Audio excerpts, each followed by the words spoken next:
Good morning, America. Thank you for tuning in today. I'm Vanessa Broussard. This morning, we're diving deep into angels and demons. Are they real? And if so, are they influencing our world right now? You know, for years, investigative journalist Billy Hallowell has traveled the country interviewing scientists, eyewitnesses, and survivors of extraordinary experiences. Here's a quick look at what he found investigating the supernatural, angels, and demons. Is there a spiritual war going on around us? Are angels and demons real? Let's investigate. I kept hearing. Stop. Don't go there. And within a matter of minutes, a bomb went off. All of a sudden, we hear this guttural-sounding voice come out of her in the back. And on the last beat of my heart, my spirit left my body, and on each side of Leonard was a huge angel. What I uncovered changes everything.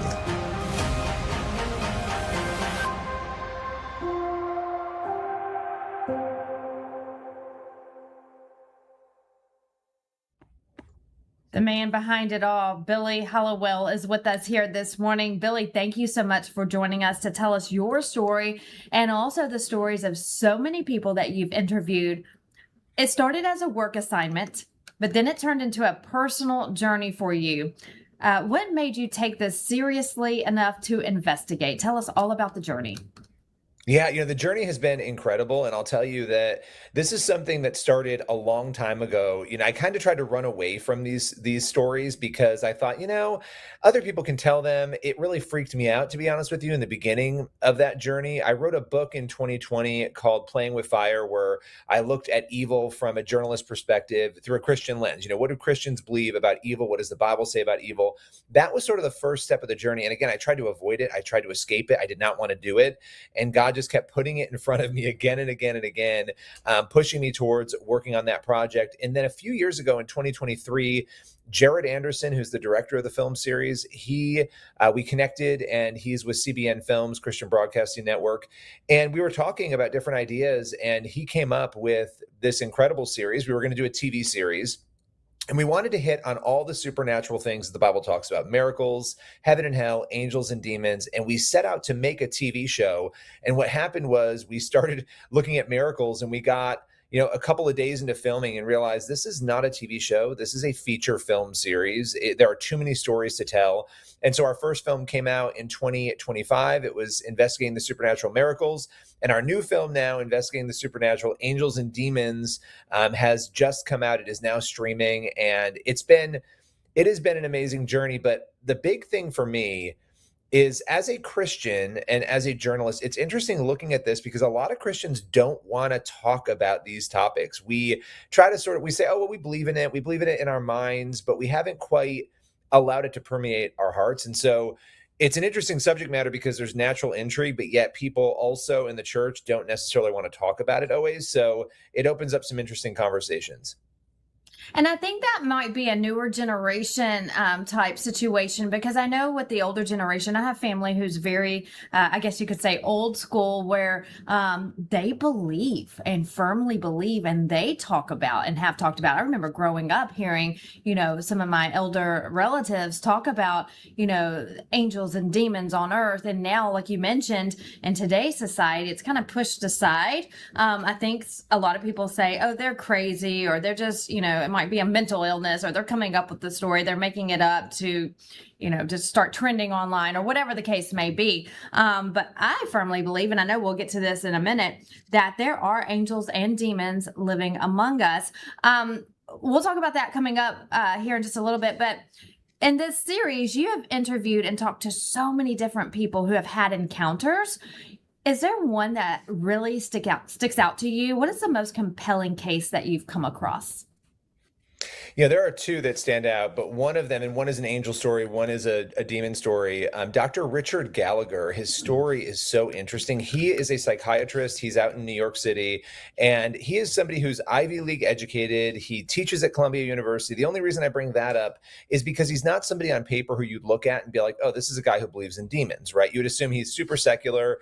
but he was actually asked by the Catholic Church years ago to come in and basically look at cases and to say, okay, that person's either dealing with mental health or they're possessed, right? Or there's some spiritual element. And when they first came to him, he was like, look, I can't do this because I'm a skeptic. He was like, I don't believe in this stuff. I'm the worst person to do this for you. And they actually said, no, you're actually the best person to do it for us, because we really want to make sure that we understand what people are dealing with. And so he has a number of stories we tell in the film, one of them involving this woman, Julia.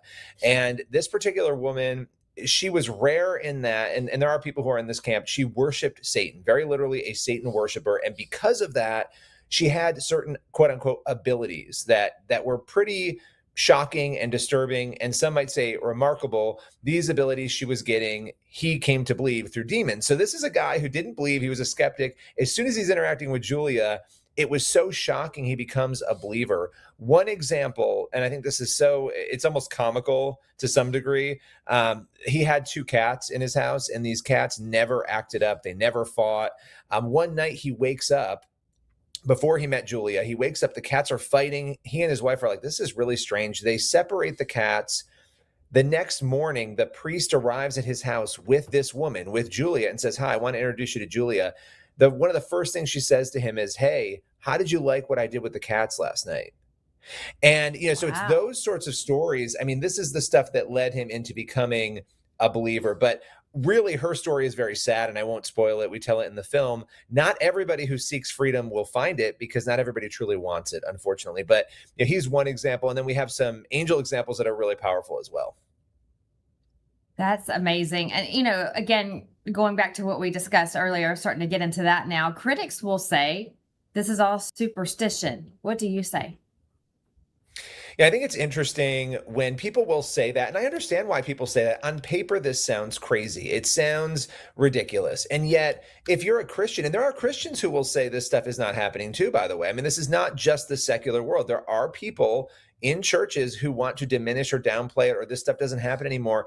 And yet, let's just start with what the Bible says. Ephesians 6, right? You're in a spiritual battle, a battle between good and evil. It doesn't tell us that battle's over. It tells us we know who wins the battle, right? From a Christian perspective, Jesus has already won that battle, but we're still in it. And what Paul is saying in Ephesians 6 is that you need to take up the shield of faith. Well, what does that mean? Live like a Christian, pray. You don't need to be fearful of these things, but you need to understand that you are going to face spiritual battles, and that a lot of the things that you talk about in this show that we see happening in the world that are very evil or confusing, it is an outpouring of that spiritual realm into our world. There's a real impact, not just in geopolitical issues, in culture, but also in our individual lives. That's what the Bible tells us. So when we deny it, we're actually denying the reality of what Scripture is actually saying about our world. And look, you can't win a battle that you don't know that you're in.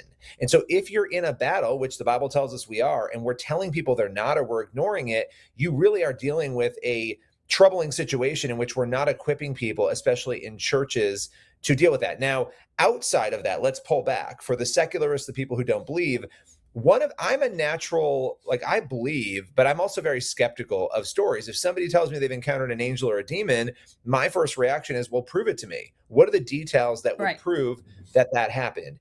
And so in these investigations, when we were putting this film together, we very quickly realized we don't have explanations for these things that are happening. And so when you look at the evidence, it points you toward not only a creator, but a spiritual realm that is beyond what we are seeing with our human eyes.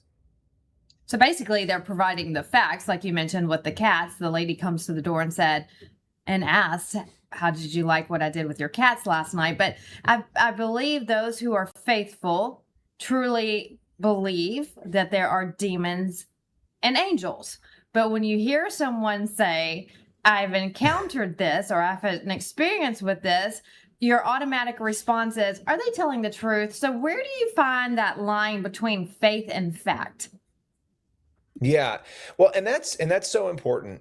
I think a lot of us, because faith, we have to see a lot of times as human beings in order to believe. We feel like we have to see it, but faith requires that we believe based on experience. And I think the deeper you get in a relationship with God, the more you experience him and the more you can hear his voice. And those are things, even in this project, that I have experienced more in the past year, and for a lot of different reasons in my personal life as well.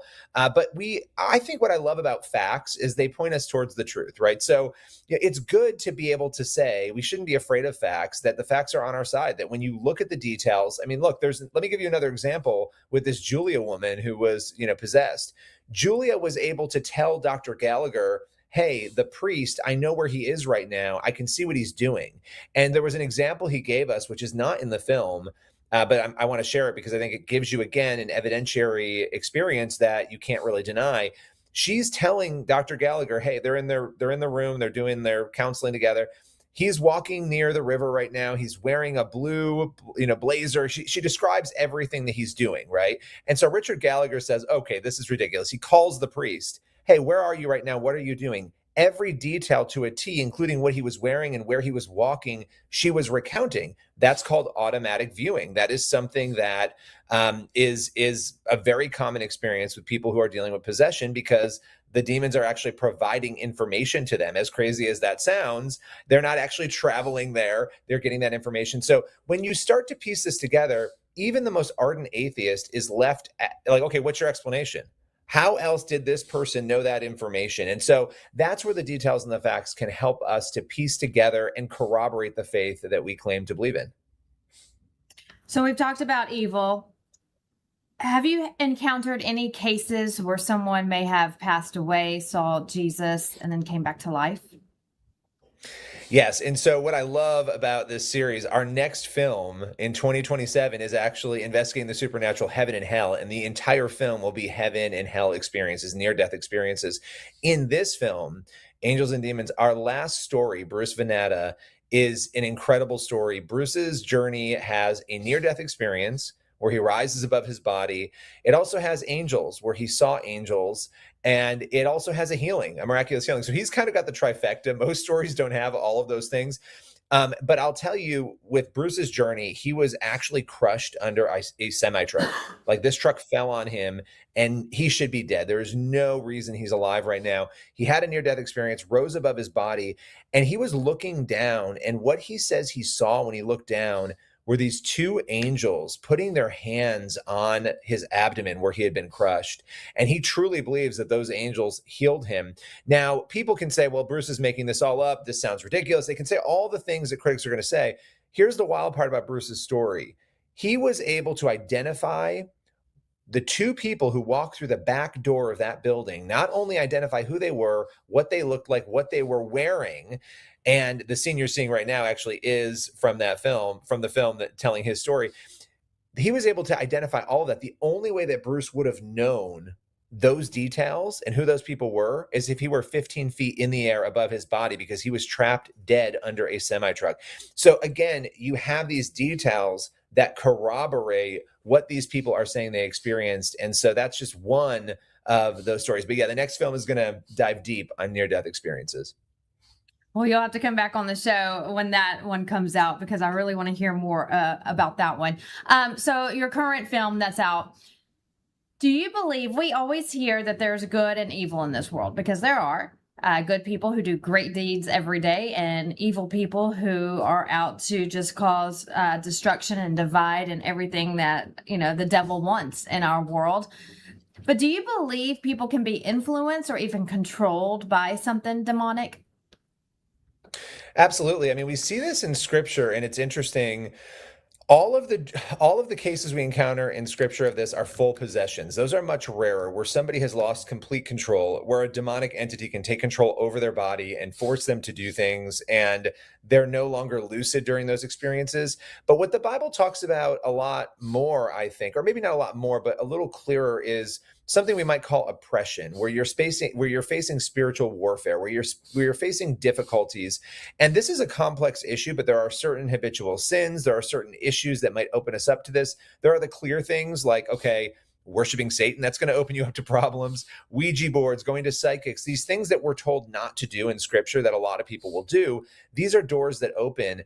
But even when you're not opening those doors, I think a lot of Christians experience spiritual warfare. And we'll talk about that. Well, what does that mean? It goes back to Ephesians 6. You're dealing with situations where the enemy, where Satan, where demonic entities are trying to throw you off, confuse you. One of the things that really struck me from sort of a journalistic perspective, looking at the Bible and isolating all the parts where it deals with evil, is that when it describes Satan, it says that he comes to kill, steal, destroy, and confuse. And when you look at our culture, all of those elements are very present right now in our culture. It's where our culture has been headed for a long time.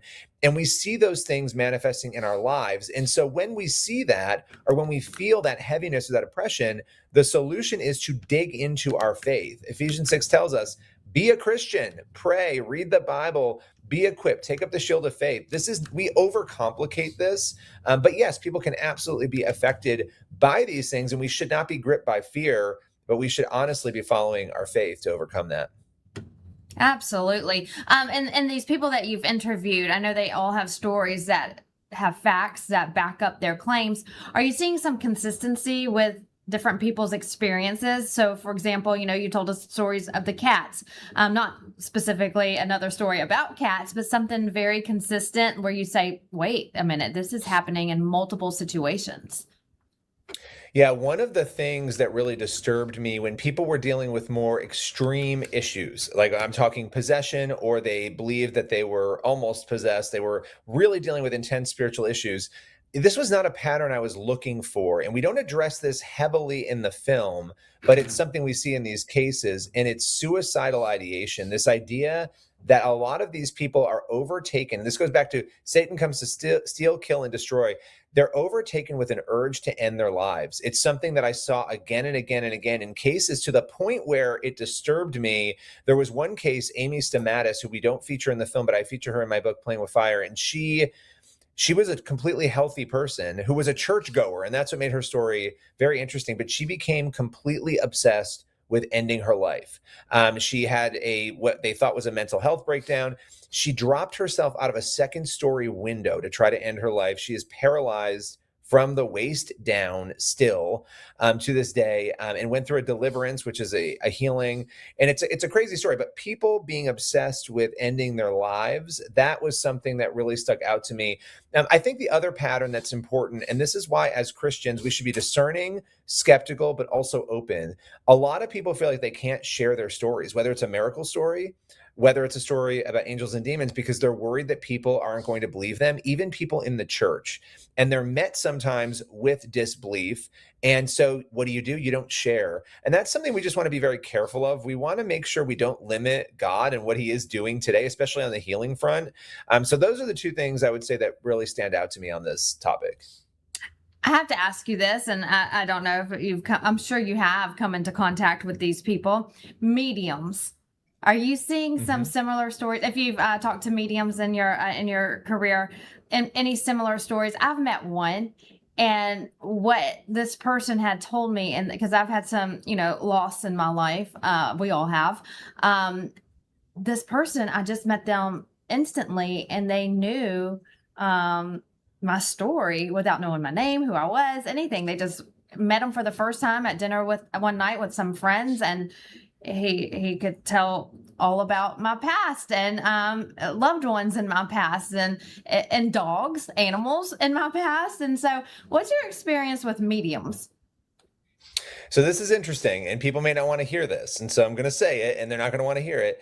Mediums, many of them psychics, they have an ability, and they're getting that ability not from God. And here's why I will tell you this, and people don't want to hear it. Scripture is really clear on this. I mean, it tells us, do not go to mediums, do not go to psychics, do not. And yet our human nature is like, we want to know the future. We struggle over what's to come, and that's normal. We want to know, but God wants us to go to him, not to go to these people. So the question is, well, where are these people getting their abilities?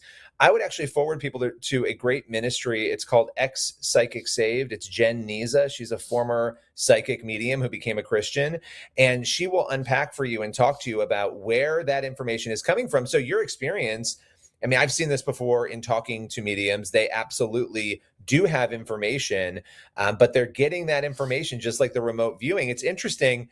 Let me actually point you not just to Ex Psychic Saved, the book of Acts 16 in the Bible. There is a story where the Apostle Paul, and this story is wild, there's a slave woman chasing him around, driving him crazy. And this slave woman was being used by her owners to be a medium, to be a fortune teller. And the way the story goes, she's chasing Paul around, and he finally turns around because she's driving him crazy, and she tells the demons to get out of this woman. He tells the demons to get out of this woman. He expels the demons and she loses her ability to fortune tell. And so as much as people don't want to hear it, when you're dealing with that, and read that story in Acts 16, you are dealing with demonic information. And a lot of these psychics, I just want to say this, they believe they're actually helping people. So they actually think they're doing the right thing, but the information is not coming from God. Right. No, I believe that. So as we start to wrap up here, just one final question. Bottom line, after your investigations, are angels and demons just belief? Are they real? And are they here with us in the real world? Yeah, angels and demons are very much here with us in the real world, and people will debate the nature of demons. Are they fallen angels? Are they the disembodied spirits of the Nephilim? There's different theories, but they are very real. Scripture tells us they're real. We see angels showing up in the Bible. They show up very quickly. They deliver a message and they leave. Demons stick around. And so that is interesting, right? If demons are fallen angels, they clearly want to bring attention to themselves. Angels do not. But there are far too many stories, way too many examples that are not just anecdotal. I mean, collectively, they paint a picture where there is a spiritual realm that we are told about that is very active, and it's part of our world as well. And so we would be smart to pay attention to that. And I'm hopeful that people will watch the film. They can go to cbn.com/supernatural. And if you have questions, if you don't agree with parts of it, I want to hear from you. They can also go over to my website, billyhollowell.com. I read every message that I get, and you can send me your questions, your thoughts, maybe your stories as well. And one more time, where can people watch the film? I'm really interested in this one. They can go to cbn.com/supernatural. I appreciate everything you do. We all know and believe that there's evil and there's good. And so to hear these people's stories about their encounters, I just feel like America and the entire world, we need to just open our eyes and be open to this and these people's stories and just be aware. Absolutely. Absolutely. That is the key. Be aware and, don't be fearful. You have authority. If you're a Christian, you've got authority over it. And so I hope this film is a starting point for people. All right, Billy, I appreciate you coming on today and telling us about your journey and about your film and really raising awareness on this topic. Thank you so much for joining us today. Thank you for having me.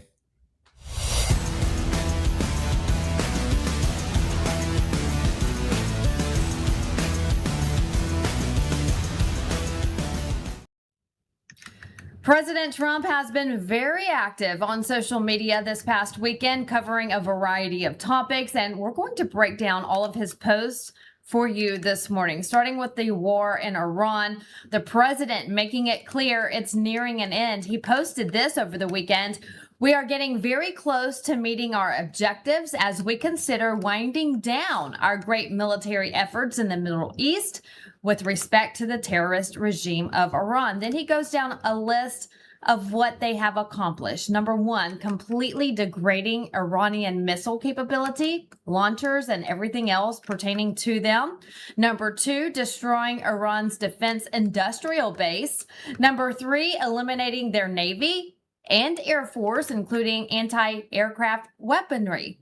Number four, never allowing Iran to get even close to nuclear capability, he says, and always being in a position where the USA can quickly and powerfully react to such a situation should it take place. Number five, he says, protecting at the highest level our Middle East allies. He goes through them. Our allies in the Middle East, the Hormuz Strait. We'll talk about that more here in just a little bit. He says will have to be guarded and policed as necessary by other nations who use it. The United States does not, he says. If asked, we will help these countries in their Hormuz efforts, but it shouldn't be necessary once Iran's threat is eradicated. Importantly, he says, it will be an easy military operation for them. Thank you for your attention to this matter.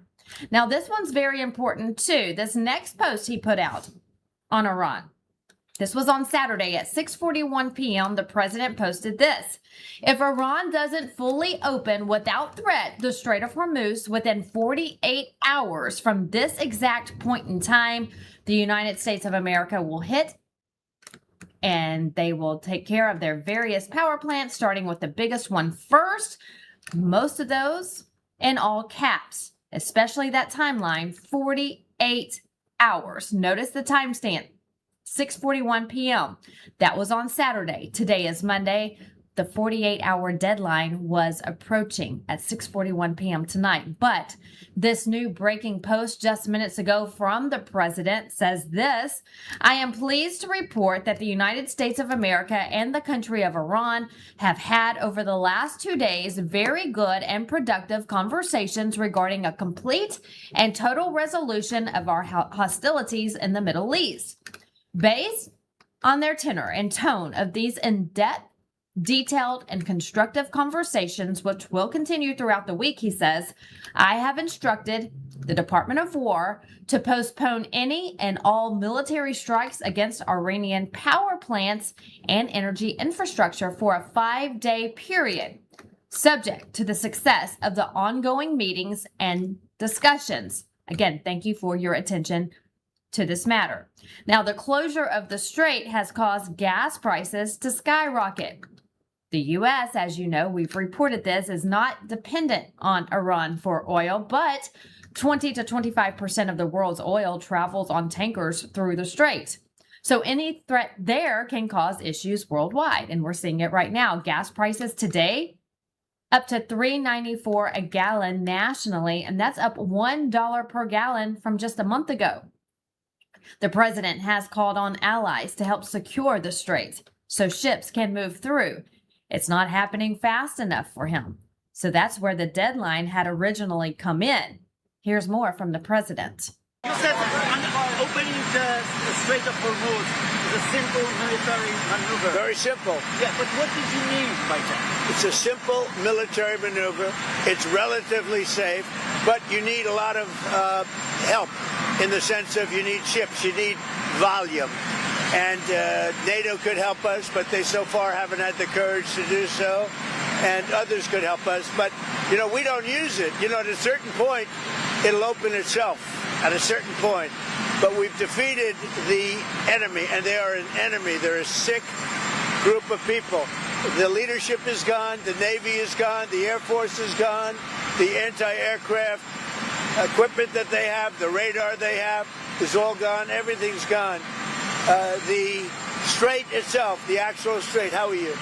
The strait itself is, we're doing a good job, but it would be nice if the countries, including China, if the countries that use it, China uses it 90% of their energy. Japan is 95% of the energy. It would be nice if those countries would get involved. Right, so they could open back up the strait and it's safe to travel so the world could get their oil. White House Press Secretary Caroline Leavitt also reiterating that to the press. The president's been focusing on, he did not consult NATO before the war began, and it's a defensive alliance, obviously, that doesn't traditionally engage in the Middle East preemptively. Why is it fair for the president to expect NATO allies to help now after the fact? NATO allies benefit far more from the reopening of the Strait of Hormuz than the United States does. As you know, thanks to this president's energy agenda, we are a net exporter of oil. We have enough resources here at home for our people, and that's a good thing, thanks to President Trump. The strait opening is obviously good for America because it will stabilize the global oil industry. It will bring prices down again, but it greatly benefits Europe and our allies in NATO, and the president wants to see them do more.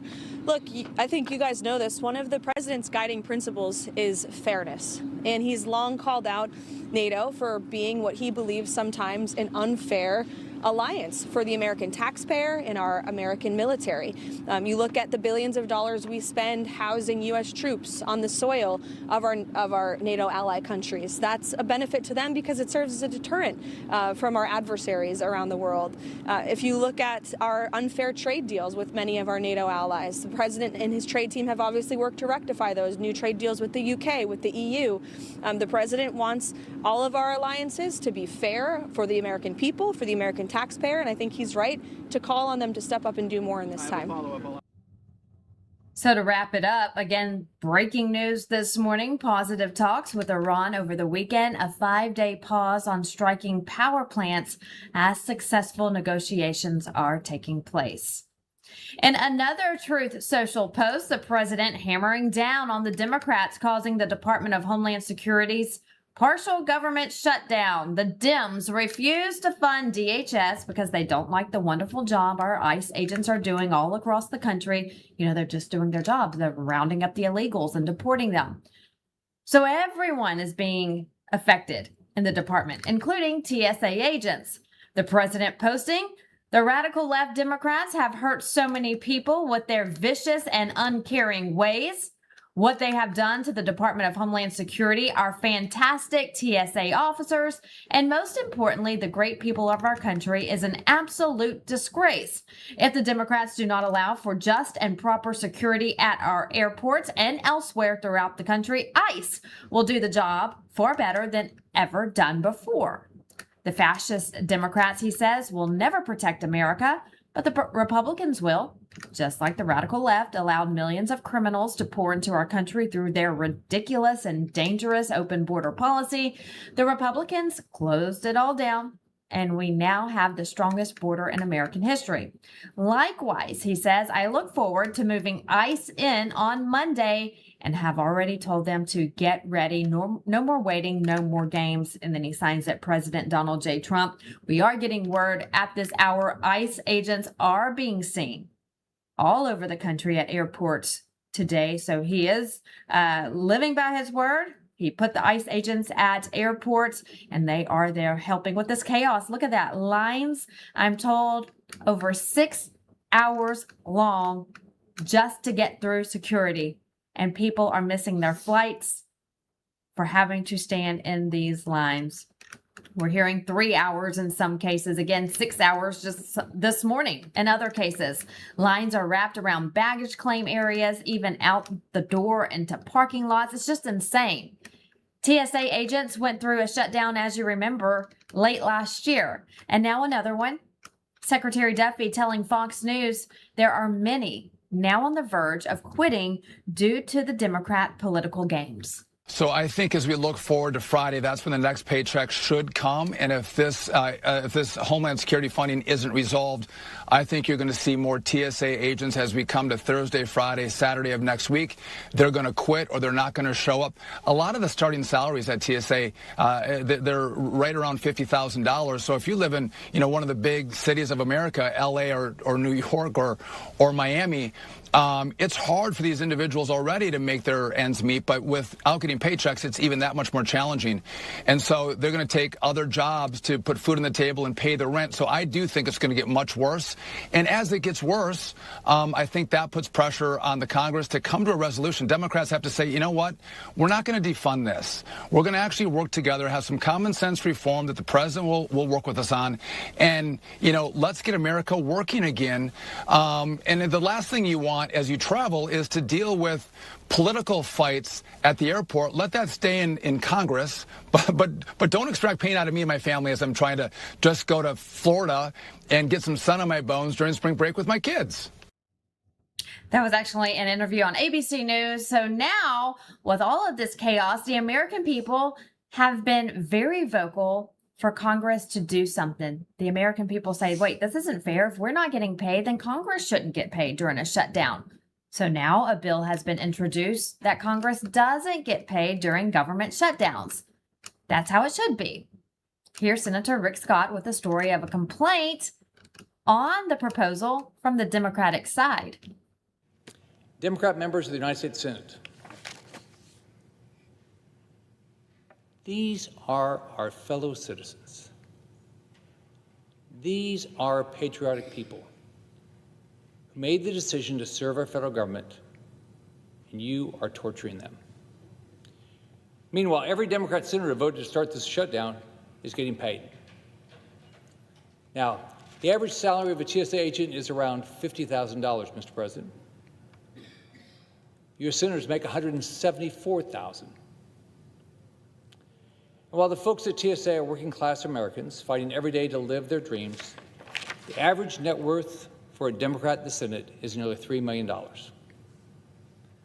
I'm not here to shame those who have worked hard and been successful in life. I've worked my butt off during my life, and I've been very successful. And I don't apologize for a second. But in addition to donating my entire Senate salary every year, I'm also not the one sitting here today denying a paycheck to the more than 260,000 hardworking Americans at DHS. The last time the Democrats shut down the government and hurt our federal workers, one of my colleagues on the left said that he couldn't go without his Senate paycheck because he has a mortgage to pay. What the hell do you think the hardworking people at DHS have to do? They have bills to pay. They have mortgages. They have to pay the rent. They have to buy groceries. It makes you sick. It makes you sick to hear a member of the United States Senate who voted to not pay people say something so insulting. Imagine how it makes someone at TSA feel to hear that. A U.S. Senator needs to get his paycheck to pay his mortgage, but if you're at DHS, good luck. I think that's disgusting. Elon Musk has offered to pick up the tab for the agents and pay the salaries of those missing pay right now. President Trump has called on Leader Thune to get the DHS funding bill passed, as well as the Save America Act. And if he can't, President Trump calls on him to make Congress work through the Easter holiday. Also big breaking over the weekend, the death of Robert Mueller, the former FBI director and special counsel who led the Russia investigation into President Trump. The president's post said this: Robert Mueller just died. Good. I'm glad he's dead. He can no longer hurt innocent people. Signed, President J. Trump. Well, Scott Bessent went on NBC News and they tried to back him in the corner to go against the president's choice of wording in his post, but it didn't work. Watch. The death of an American citizen, someone who's a Bronze Star, Purple Heart recipient and who served in Vietnam. Kristen, I was with the president in the green room at Davos, and there was a video playing of the what may have been an illegal raid on his home at Mar-a-Lago. They are going through his wife's wardrobe, and I watched the look in his eye, and I think that neither one of us can understand what has been done to the president and to his family. But to the question of the president's post, I mean, Robert Mueller didn't order that raid. Is it appropriate for the president to celebrate the death of any American citizen, again, Mr. Secretary? I think that given what has been done to President Trump and his family, it is impossible for either of us to understand what he has been through. So you don't think that there's anything wrong with the post saying good Robert Mueller's dead? Again, I think that we should all have a little empathy for what has been done to him and his family. All right. Spot on. Going back to 2017, let's take a trip back on that journey. Mueller was appointed to investigate the Russian interference hoax in the 2019 presidential election, examine whether there were links between Russia and President Trump's campaign. That investigation lasted 22 months, and it put the president and his family through hell, as he just mentioned. Also, Trump associates who were charged. Mueller's conclusion was that there was interference, but not enough for a criminal conspiracy. But if there was interference, wouldn't that be criminal? Let's take a look back at some of his testimony on the Hill, starting with this exchange with Jim Jordan. He lied 3 times, you pointed out in the report. Why didn't you charge him with the crime? I can't get into internal deliberations with regard who would or would not be. Charge a lot of other people for making false statements. Let's remember this. Let's remember this. In 2016, the FBI did something they probably haven't done before. They spied on 2 American citizens associated with a presidential campaign, George Papadopoulos and Carter Page. With Carter Page, they went to the FISA court. They used the now famous dossier as part of the reason they were able to get the warrant and spy on Carter Page for a better part of a year. With Mr. Papadopoulos, they didn't go to the court. They used human sources. All kinds of, from about the moment Papadopoulos joins the Trump campaign, you got all these people all around the world starting to swirl around him. Names like Halper, Downer, Mifsud, Thompson, meeting in Rome, London, all kinds of places. The FBI even sent a lady posing as somebody else, went by the name Azra Turk, even dispatched her to London to spy on Mr. Papadopoulos. In one of these meetings, Mr. Papadopoulos is talking to a foreign diplomat, and he tells the diplomat, Russians have dirt on Clinton. That diplomat then contacts the FBI and the FBI opens an investigation based on that fact. You point this out on page 1 of the report. July 31st, 2016, they open the investigation based on that piece of information. Diplomat tells Papadopoulos. Papadopoulos tells the diplomat, Russians have dirt on Clinton. Diplomat tells the FBI. What I'm wondering is, who told Papadopoulos? How'd he find out? I can't get into the evidentiary. Yes, you can, because you wrote about it. You gave us the answer. Page 192 of the report, you tell us who told him. Joseph Mifsud. Joseph Mifsud's a guy who told Papadopoulos. The mysterious professor who lives in Rome and London, teaches in 2 different universities. This is the guy who told Papadopoulos. He's the guy who starts it all.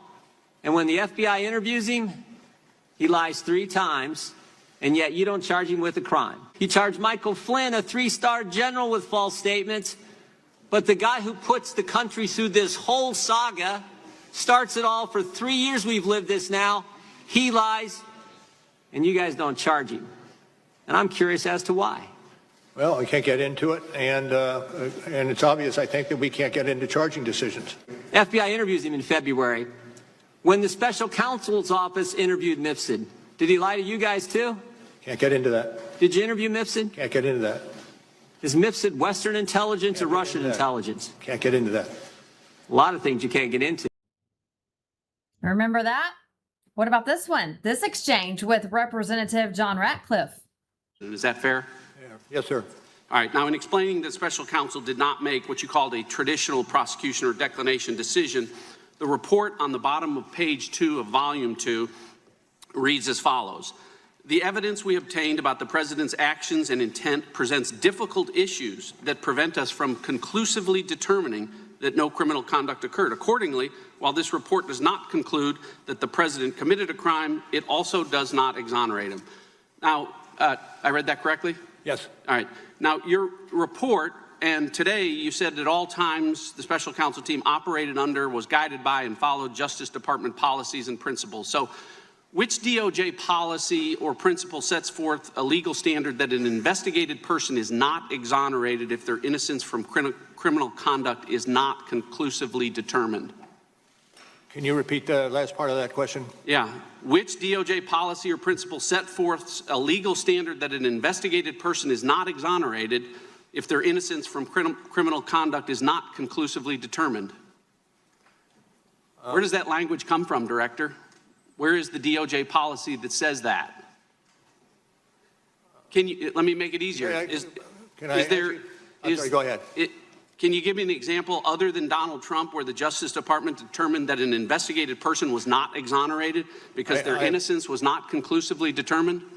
I cannot, but this is a unique situation. Okay, well, you can't. Time is short. I've got 5 minutes. Let's just leave it at you can't find it, because I'll tell you why. It doesn't exist. The special counsel's job, nowhere does it say that you were to conclusively determine Donald Trump's innocence or that the special counsel report should determine whether or not to exonerate him. It's not in any of the documents. It's not in your appointment order. It's not in the special counsel regulations. It's not in the OLC opinions. It's not in the Justice Manual, and it's not in the principles of federal prosecution. Nowhere do those words appear together, because respectfully, Director, it was not the special counsel's job to conclusively determine Donald Trump's innocence or to exonerate him, because the bedrock principle of our justice system is a presumption of innocence. It exists for everyone. Everyone is entitled to it, including sitting presidents. Well, fast forward to today, no criminal conspiracy or collusion was ever proven between the Trump campaign and Russia. As for Mueller, he passed away at 81 years old. One more truth post from President Trump I want to show you this morning. This one on Tina Peters yet again. He's been very vocal about the former Mesa County, Colorado clerk being freed from prison. Over the weekend, posting this, the great state of Colorado and a pathetic rhino district attorney, together with the radical left governor, gave a wonderful woman named Tina Peters, a 73-year-old Gold Star mom who now has cancer, 9 years in prison because as a Republican voting official, she went after the Democrats for cheating in the 2020 presidential election. So she went after them for cheating, and these sleazebags put her in jail. Free Tina, he says. We have known Tina Peters' health has been deteriorating in prison, but just recently we found out that she has cancer. President Trump has pardoned her from any federal charges, but this is a state case, and they won't let her out of a maximum security prison, where this elderly woman is being held with the worst of the worst criminals. Mike Lindell has been a strong supporter of Tina Peters. Here he is in a recent interview with Steve Bannon. She was just a clerk, never had a jaywalking ticket in her life. And the people in the county came and said, hey, there's something wrong with our election. She did her job, looked into it, secured what you're supposed to do. When the state of Colorado tried to delete all their election platforms, Tina did a backup, which she's supposed to do. They made her the biggest political prisoner of our lifetime. It's disgusting. She needs to get out now. They're trying, basically, Steve, I think they're trying to kill her. They don't want, she's got all the receipts, the evidence that was uncovered, and it's one of the saddest things our country could ever do to her. And Governor Pohl, he knows how bad it is. 303-866-2471. Call the governor, great state of Colorado. Free Tina Peters. The Free Tina Peters movement stretches from coast to coast, and she's only being held, as Mike said, as a political prisoner. The governor of Colorado has agreed, though, to look at her sentence, and we're calling on him strongly to free Tina and let her live out her last years with her family at home in peace. And those are your top stories this morning. When we come back, our Kara Castronova joins us in Washington, D.C. with an amazing singer who has a story to tell. Stay with us.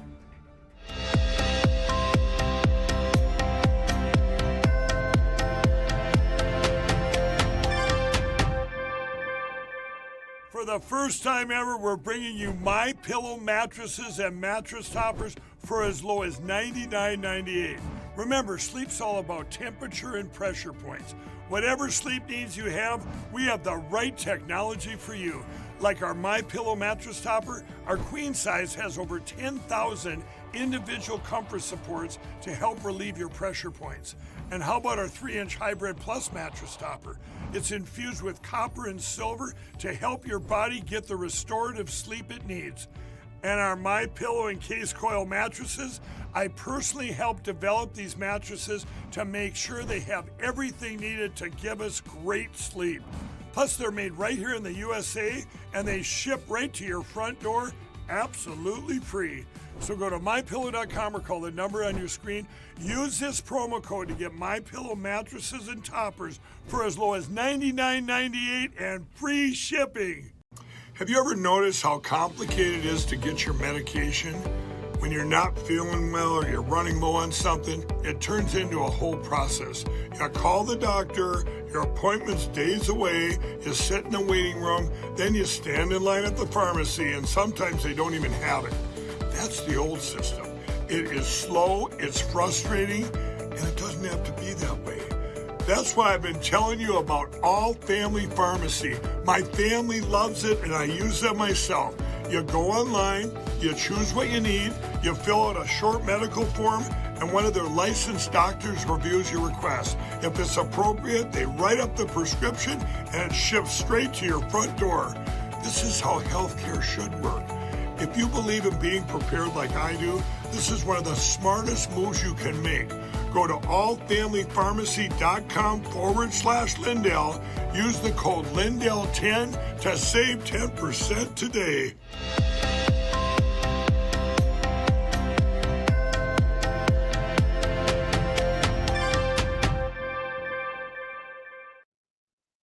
Catholics for Catholics, a large gathering in D.C. Our Kara Castronova is there with a little tune this morning from an opera singer.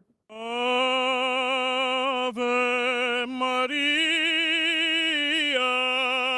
Hey everybody, Kara Castronova here with President Trump's favorite opera singer, Chris Macchio. We're here at the Catholic for Catholics event in Washington, D.C. So excited to be with a group of Catholic priests and so many other great Catholics. As you can see, it's a pretty amazing event, and I'm so excited. But the thing I'm most excited about, one of them, is hearing Chris sing. Well, thank you very much. He's also one of my favorite opera singers. So I'm going to ask him for a song in a second. But first, Chris, tell me why this event was so important, why you came all the way to D.C. to do it. Well, it's very important that we celebrate our Catholic faith and the traditional values that that represents. And I think this is the right time for a real Catholic renaissance in this country and, of course, around the world. And I'm privileged to be a part of that. And a lot of people, I don't think, understand how beautiful the Catholic religion is. Well, anybody who's been to Italy or Spain might have taken in some of the wonderful sites, the churches, all of the beautiful artwork that has been subsidized over many centuries by the Catholic Church. But more important than all of that beautiful artwork, of course, is the principles that the Church was founded upon and that will carry us through the next millennium. So it will be a real treat because Chris sings for President Trump and he loves you. I know he does. Can you sing us a quick song? I know I ask you this all the time that I see you. Sure. We'll just do a...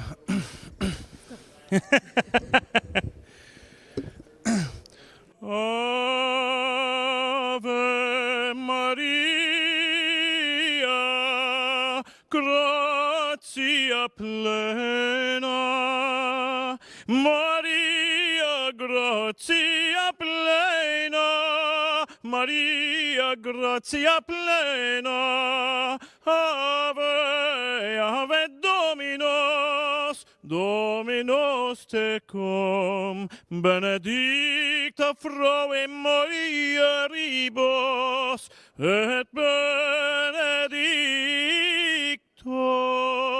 et benedictus fructus ventris tui, Iesu.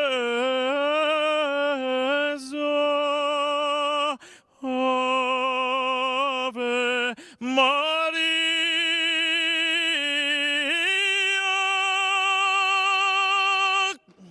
Amazing. So what that was Ave Maria means Hail Mary.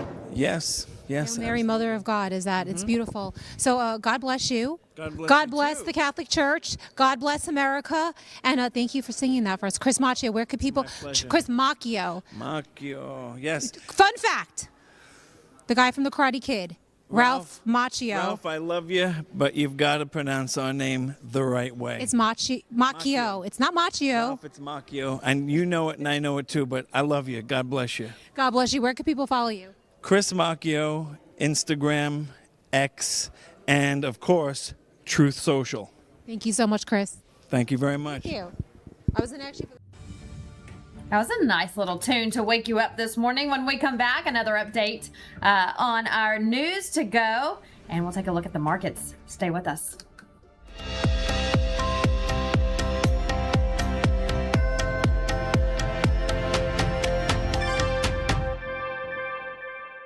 Talk is cheap when it comes to saving our country. We're not just any cell phone service provider. We're Patriot Mobile. It's not enough to simply talk about values. We live them. Defending life, protecting our First and Second Amendments, and celebrating our military and first responder heroes. We're boots on the ground making a difference. We're America's only Christian conservative wireless provider with nationwide coverage on all 3 major networks and 100% U.S.-based customer service. Join Patriot Mobile today and make an impact every time you use your cell phone.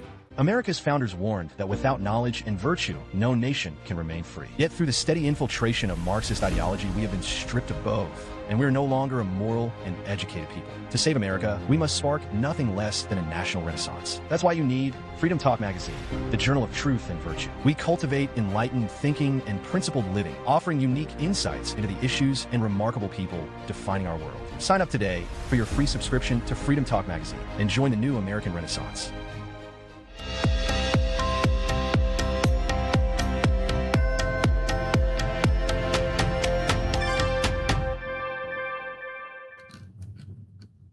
A quick look at opening bell. Hallelujah. Look at those numbers starting off early on this Monday. You know, it's a day of relief a morning of relief after several weeks of losses due to a lot of it having to do with what's going on in the Middle East. So we'll take those numbers today, looking good as we start the week over on Wall Street. In your news to go as you start the day, President Trump will be in Memphis, Tennessee today for a Memphis Task Force roundtable that will be at noon Central. He will leave Palm Beach for Memphis, and then from Memphis, he will head back to the White House. First Lady Melania Trump will be hosting a 2-day summit beginning tomorrow as part of her Fostering the Future Together coalition. 45 nations and 28 tech entities will participate.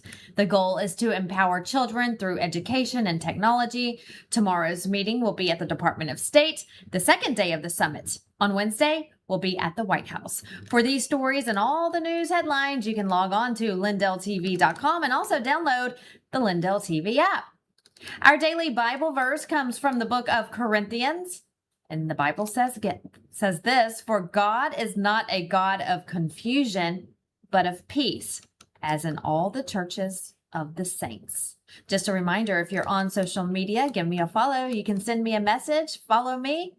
I would love to connect with all of you. I'm on X, Vocal, Truth Social, Instagram, and YouTube. You can subscribe to my YouTube channel. We are there live every single day. And that'll do it for us here this morning. Thank you so much for joining us. We'll see you same time, same place tomorrow. Have a good day, America.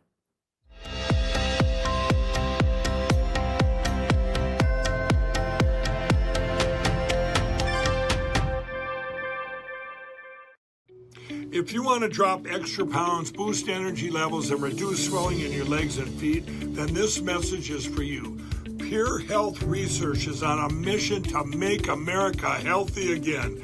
And 2 of their best-selling health supplements are leading the way. First is Liver Health Formula. Over 100 million Americans have a sluggish liver that's riddled with fatty deposits. This can kill your metabolism, pile on the pounds, and make you feel tired. Liver Health Formula takes care of that. It supports thriving liver health with special nutrients like artichoke extract and milk thistle. This is one of the easiest ways to slim down and revitalize your energy levels. Next is lymph system support. If you struggle with fluid buildup or swelling in your legs, ankles, and feet, this is for you. The natural ingredients in lymph system support help gently flush away extra fluid and toxins out of your body. And right now, for a limited time, you get 35% off Liver Health Formula and Lymph System Support, along with 50 plus other health supplements that Pure Health Research has to offer. So head over to purehealthresearch.com and use promo code Lindell at checkout. That's purehealthresearch.com, promo code Lindell to save 35% on your order today. For the first time ever, we're bringing you My Pillow mattresses and mattress toppers for as low as $99.98. Remember, sleep's all about temperature and pressure points. Whatever sleep needs you have, we have the right technology for you. Like our My Pillow mattress topper, our queen size has over 10,000 individual comfort supports to help relieve your pressure points. And how about our 3-inch Hybrid Plus mattress topper? It's